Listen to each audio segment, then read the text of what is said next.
Halo, selamat pagi anak-anak. Bertemu lagi dengan Ibu Guru pada pelajaran hari ini.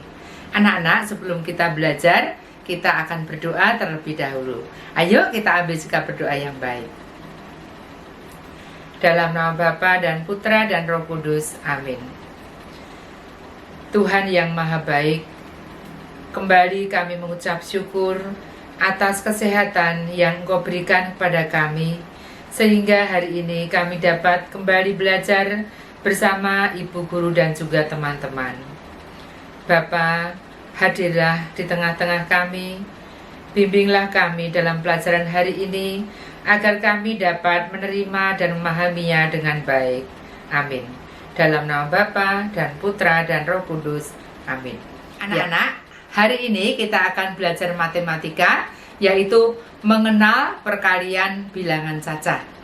Kemudian untuk pelajaran agama, nanti Ibu akan bercerita tentang kisah Kain dan Habil. Kita mulai pelajaran matematika terlebih dahulu. Suatu hari, Toha ingin membuat robot-robotan menggunakan Lego yang berbentuk balok. Namun, Lego yang dimiliki Toha hanya 2 yang berbentuk balok. Maka Toha meminjam Lego Melati dan juga Legonya Asep. Nah, sekarang kita lihat. Lego Toha ada 2.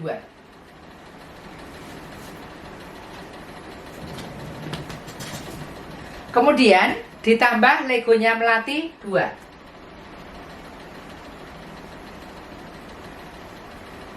Ditambah lagi dengan Lego Asep ada 2.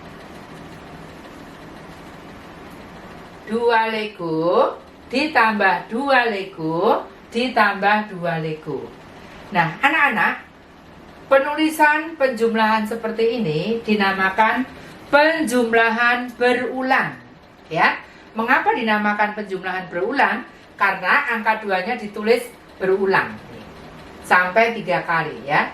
2 Lego ditambah 2 Lego ditambah 2 Lego. Nah, bentuk perkalian berulangnya seperti apa?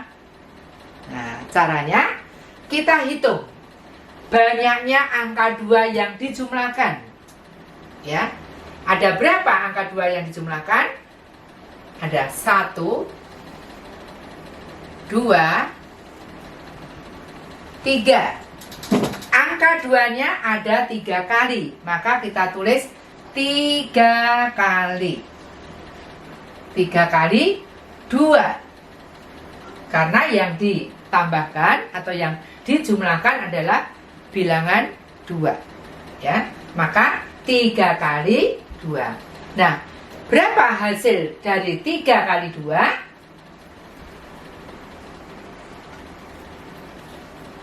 2 ditambah 2 ada berapa? 4. 4 ditambah 2 ada berapa? Ada 6. Nah, berarti 3 kali 2 hasilnya ada 6. Ya, gitu. Sekarang ada contoh lagi. Misalnya Ibu mempunyai bilangan 3. 3 ditambah 3 ditambah 3 ditambah 3. Bagaimana bentuk perkalian dari penjumlahan berulang ini? Ya. Yang dijumlahkan secara berulang-ulang adalah angka 3. 3 ditambah 3 ditambah 3 ditambah 3. Nah, bentuk perkaliannya seperti apa? Berapa kali berapa? Kita hitung banyaknya bilangan 3 yang dijumlahkan. Ada berapa kita hitung? Ya. 1, 2, 3, 4. Ternyata ada 4. 4 kali bilangan 3. Berarti ini 4 kali ya, 4 kali bilangan 3. Karena yang dijumlahkan adalah bilangan 3. Ya. Nah, bentuk perkaliannya 4 kali 3. Berapa hasilnya 4 kali 3? Nah, kita hitung dari sini. 3 ditambah 3 ada berapa? Ada 6. 6 tambah 3 ada berapa? Ada 9. 9 ditambah 3 ada berapa? 12. Berarti hasil perkalian dari 4 kali 3 sama dengan 12. Nah, ini contohnya ya. Kemudian ada contoh yang lain lagi. Misalnya bilangan 4 ditambah 4. Bentuk perkaliannya berapa kali berapa? Ada berapa bentuk perkaliannya? Yang dijumlahkan adalah bilangan 4. Bilangan 4-nya ada berapa kali nih? Ya, 1, 2. Ya, berarti 2 kali. Ya, 2 kali bilangan 4. Berarti bentuk perkaliannya 2 kali 4. Sama dengan berapa? 4 tambah 4 ada berapa anak-anak? Ya, ada 8. Ini. Nah, ini namanya menuliskan bentuk perkalian dari penjumlahan berulang. Ya. Anak-anak sudah jelas ya? Baik, kalau sudah jelas, Ibu akan ada soal yang berikutnya. Soalnya seperti ini. Misalnya Ibu mempunyai benda.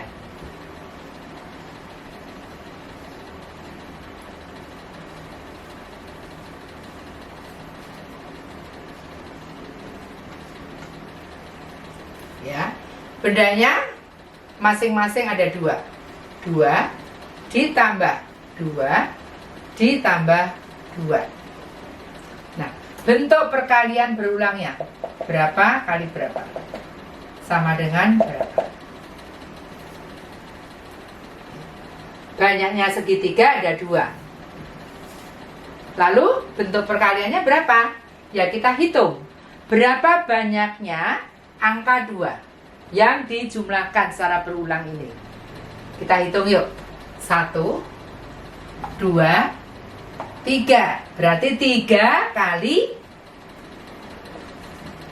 kali bilangan 2.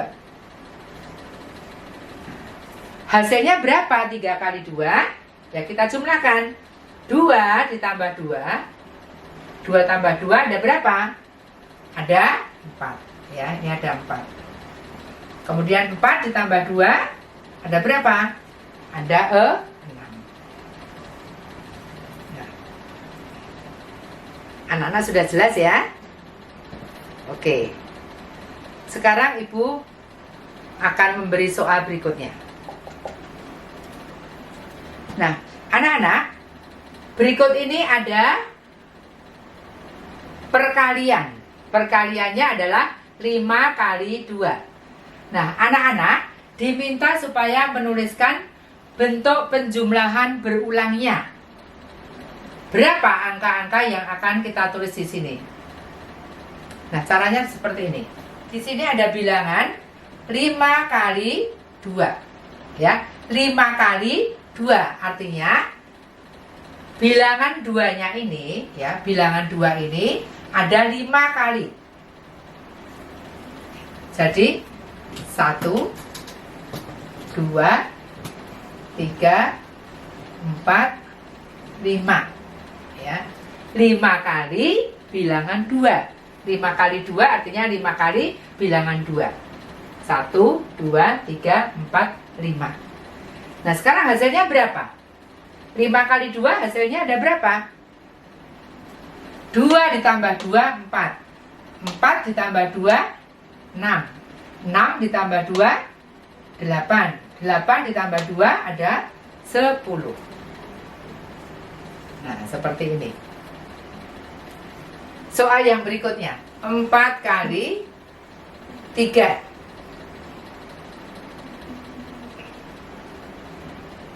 Kalau 4 kali 3 artinya 4 kali bilangan 3. Ya, bilangan 3-nya ada 4 kali. 1, 2, 3, 4. Ya. 4 kali 3, artinya 4 kali bilangan 3. Hasilnya berapa? Kita hitung. 3 ditambah 3, 6. 6 ditambah 3, 9. 9 ditambah 3, 12. Jadi hasilnya 12. Sekarang Ibu akan tuliskan satu soal lagi yang bentuknya berbeda. Ya, seperti ini.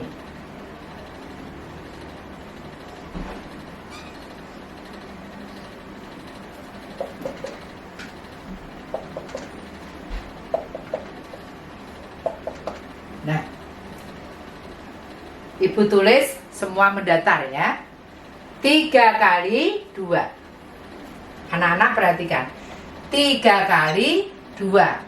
Artinya 3 kali bilangan 2. Ya, bilangan 2-nya ada 3 kali. 1, 2, 3. Hasilnya, kalau yang tadi kan di bawahnya, sekarang Ibu tulis di sebelahnya di sini ya. 2 ditambah 2, 4. 4 ditambah 2, 6. Sama seperti yang tadi, hanya sama dengannya. Kalau tadi di sini di bawah, ini Ibu tulis mendatar semua ya. Kemudian soal berikutnya. 5 kali 1.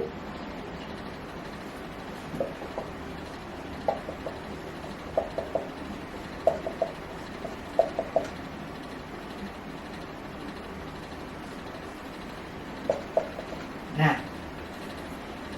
5 kali 1. 5 kali 1. Berarti bilangan satunya, nih bilangan satunya ada 5 kali. 1 ditambah 1 ditambah 1 ditambah 1 ditambah 1. Hasilnya ada berapa? 1 ditambah 1, 2. 2 ditambah 1, 3. 3 ditambah 1, 4. 4 ditambah 1 sama dengan 5. Penjelasan Ibu mungkin sudah jelas ya anak-anak ya. Ibu harapkan kalian sungguh-sungguh mengerti dan jangan salah konsep ya. Seperti yang Ibu ajarkan tadi. Oke? Ya. Sekarang kita akan lanjut pada pelajaran yang kedua, yaitu agama. Ibu akan cerita, kalian dengarkan baik-baik. Seperti apa ceritanya? Oke? Cerita yang akan Ibu sampaikan berjudul Kisah Kain dan Habil. Ya. Kalian bisa melihat tayangan gambar yang ada di sini. Adam dan Hawa mempunyai 2 orang anak kembar. Ya. 2 anak kembar tadi bernama Kain dan Habil. Kain dan Habil adalah 2 anak kembar laki-laki. Kain bekerja sebagai petani, sedangkan Habil bekerja sebagai seorang penggembala ternak. Pada suatu hari, kedua anak tersebut akan mempersembahkan dari hasil yang ia dapatkan. Ya. Kata Kain, "Aku akan mempersembahkan hasil kebunku, tapi aku akan mempersembahkan yang busuk saja." Jadi anak-anak, karena Kain itu sebagai petani, ya, dia mungkin menanam banyak buah-buahan, ya. Dia ingin mempersembahkan kepada Tuhan dari hasil kebunnya yang busuk-busuk, bukan yang terbaik tapi yang busuk-busuk. Tetapi berbeda dengan Habil. Kata Habil begini, "Aku akan mempersembahkan anak domba yang terbaik, gemuk dan masih muda. Aku mau memberikan yang terbaik kepada Tuhan." Ya. Jadi kedua anak itu berbeda ya anak-anak ya. Kalau Kain mempersembahkannya yang busuk-busuk, ya dari hasil kebun yang busuk. Tetapi kalau Habil ingin memberikan hasil ternaknya yang gemuk, ya, yang masih muda dan yang terbaik, yang akan diberikan kepada Tuhan. Kemudian Habil berkata begini, Tuhan, terimalah persembahanku ini. Inilah anak domba yang paling aku sayangi. Inilah tanda syukurku kepadamu. Kemudian kata Kain kepada Tuhan, Tuhan, terimalah persembahan buah-buahanku ini. Inilah persembahan syukurku kepadamu. Anak-anak, ada kepercayaan bahwa jika persembahan kita diterima oleh Tuhan, maka asapnya akan naik lurus ke atas. Ya, jadi asapnya naik lurus ke atas. Tetapi jika asapnya itu tertiup anginnya ke samping, ya, artinya persembahan itu tidak diterima oleh Tuhan. Maka kalau anak-anak perhatikan, di sini ada gambar. Di sini adalah persembahan Habil, yang di sebelah sini adalah persembahan Kain. Nah, anak-anak lihat persembahan Habil. Gambar asapnya naik lurus ke atas atau ke samping? Iya. Persembahan Habil ternyata asapnya naik lurus ke atas. Artinya persembahannya diterima oleh Tuhan. Kemudian persembahan Kain, asapnya tertiup angin ke samping. Berarti persembahan Kain tidak diterima oleh Tuhan. Nah sekarang, mengapa persembahan mereka tidak diterima oleh Tuhan? Anak-anak, perhatikan persembahan Habil. Persembahan Habil, asapnya naik lurus ke atas. Artinya persembahannya diterima oleh Tuhan. Sedangkan persembahan Kain, dia tertiup angin ke samping. Berarti persembahannya tidak diterima oleh Tuhan. Nah, mengapa persembahan Habil diterima oleh Tuhan?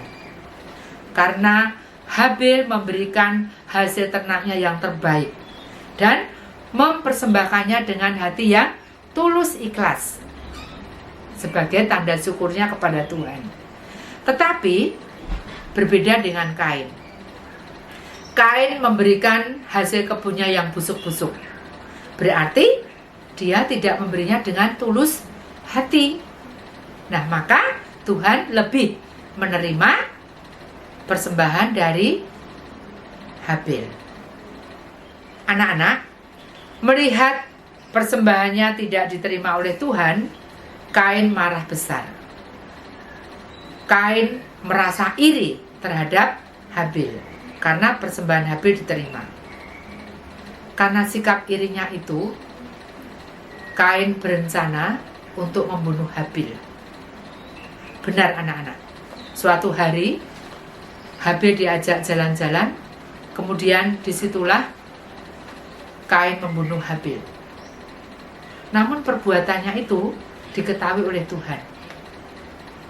Maka di sini Tuhan berkata, Kain, mengapa kamu marah? Jika kamu mengikuti marah dan bencimu, maka dosa sudah mengintip di depan hatimu. Kain tidak mau mendengarkan Allah. Ia makin dendam dan mau mencelakai Habil. Pada suatu hari, Kain mengajak Habil jalan-jalan ke kebunnya. Kain kemudian mencelakai Habil. Lalu Tuhan bertanya kepada Kain, Kain, di manakah Habil adikmu? Kain menjawab, aku tidak tahu. Kemudian Tuhan bertanya lagi, Kain, apakah yang baru kamu lakukan terhadap Habil? Sesungguhnya aku mengetahuinya. Aku akan menghukum engkau. Engkau akan menjadi pengembara di muka bumi ini. Nah, anak-anak, akibat perbuatan Kain, Kain diberi hukuman, yaitu menjadi seorang pengembara. Anak-anak tahu pengembara? Pengembara itu orang yang hidupnya berpindah-pindah dari satu tempat ke tempat yang lain, ya, berpindah-pindah terus. Kemudian Kain berkata kepada Tuhan, Allah, hukuman ini terlalu berat. Aku akan dicelakai oleh orang lain yang aku jumpai. Kemudian Allah atau Tuhan menjawab, tidak Kain, Tidak ada orang yang akan mencelakaimu. Aku akan memberi tanda di dahimu, supaya tidak ada yang akan mencelakaimu. Anak-anak, meskipun Kain berbuat dosa, berbuat jahat terhadap Habil, Allah tetap melindungi Kain. Tuhan mengampuni Kain dan melindunginya. Akhirnya Kain pergi dari Taman Eden, dan ia menetap di sebuah tempat, yaitu di tanah Nod, sebelah timur Eden. Nah, anak-anak, kalian tadi sudah mengerti apa penyebab Kain membunuh Habil, yaitu karena sikap iri. Sikap iri adalah sikap yang baik atau tidak menurut kalian? Nah, sikap iri adalah sikap yang sangat tidak baik dan sangat tidak disukai oleh Tuhan. Allah tidak senang jika muridnya atau anak-anaknya bersikap iri. Mengapa? Karena iri adalah perbuatan yang tidak baik. Ya. Nah, kita tidak boleh meniru sikap Kain yang iri terhadap Habil. Tuhan menghendaki agar kita berbaik atau bersikap baik kepada semua orang. Ya. Jangan ada rasa iri di dalam hidup kita. Ya. Karena apa? Iri hati itu dapat membawa bencana bagi orang lain maupun diri sendiri. Seperti tadi, akibat sikap iri Kain menjadi bencana bagi Habil. Habil menjadi mati atau meninggal di tangan Kain. Anak-anak, sikap iri adalah sikap yang merugikan diri kita sendiri. Bukan hanya diri kita sendiri, tetapi juga merugikan orang lain. Dan ada akibatnya. Apa akibat dari sikap iri? Kalau kalian di rumah iri terhadap adikmu, ya, misalnya adiknya diberikan makanan, kamu tidak, kamu iri. Oh, mama adik diberi makanan, aku tidak. Itu namanya sikap iri. Nah, kalau kita iri, kita bisa dimarahi oleh mama di rumah atau dimarahi papa di rumah. Nah, kalau di sekolah, kalian iri terhadap teman-teman di sekolah, apa akibatnya? Akibatnya kalian akan dimarahi bapak atau ibu guru. Jadi, ada akibatnya. Kemudian anak-anak, rasa iri bisa menimbulkan suatu kebencian. Seperti Kain tadi. Akibat sikap irinya terhadap Habil, dia timbul rasa benci terhadap saudaranya sendiri sampai membunuhnya. Ya. Itu. Nah, kalau rasa benci itu juga bisa menyebabkan tidak baik, bisa membunuh, ya, akibat kebencian itu. Selain membunuh, apa akibat dari rasa benci? Ya. Rasa benci dapat menimbulkan pertengkaran atau permusuhan, ya. Bahkan juga bisa menyebabkan pembunuhan seperti tadi, ya.